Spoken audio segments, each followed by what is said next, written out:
السلام علیکم۔ اللہ کے فیصلے ہماری خواہشوں سے بہتر ہیں۔ امید ہمیشہ صرف اللہ سے لگاؤ۔ یہ انسان کچھ دینے کے قابل نہیں۔ پوری دنیا کا سناٹا بتا رہا ہے بادشاہت صرف میرے رب کی ہے۔ جو اللہ کے آگے بہت زیادہ جھکتا ہے وہ دنیا کے سامنے بہت مضبوطی سے کھڑا رہتا ہے۔ جب کوئی راستہ نہ ہو اللہ تعالیٰ راستہ بناتا ہے۔ انسان جب رب کے قریب ہو جائے تو اس کا دل نرم ہو جاتا ہے۔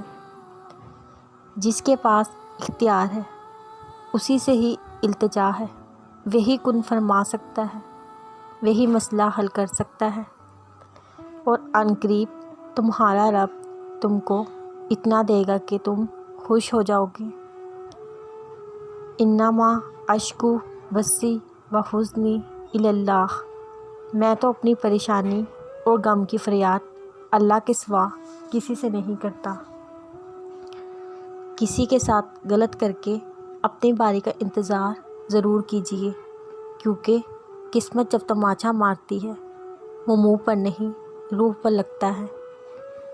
بے سکونی بڑھ جائے تو عبادت کا وقت بڑھا دو، اللہ سے بات کرو، اپنے دکھ کا مداوع اسی سے مانگو، وہ رحیم اور کریم ہے۔ سیاہ رات کو اجالا بنا دیتا ہے، وہ کن کہتا ہے اور ناممکن کو ممکن بنا دیتا ہے۔ اونچا وہ نہیں جسے دنیا جانتی ہے، بلکہ اونچا وہ ہے جس سے رب راضی ہے۔ جو پرندوں کو بن مانگے رزق دیتا ہے وہ کیسے تمہاری دعا رد کر سکتا ہے؟ رب تمہاری من پسند چیز کو تم سے دور کر کے تمہیں دعا کرنا سکھاتا ہے۔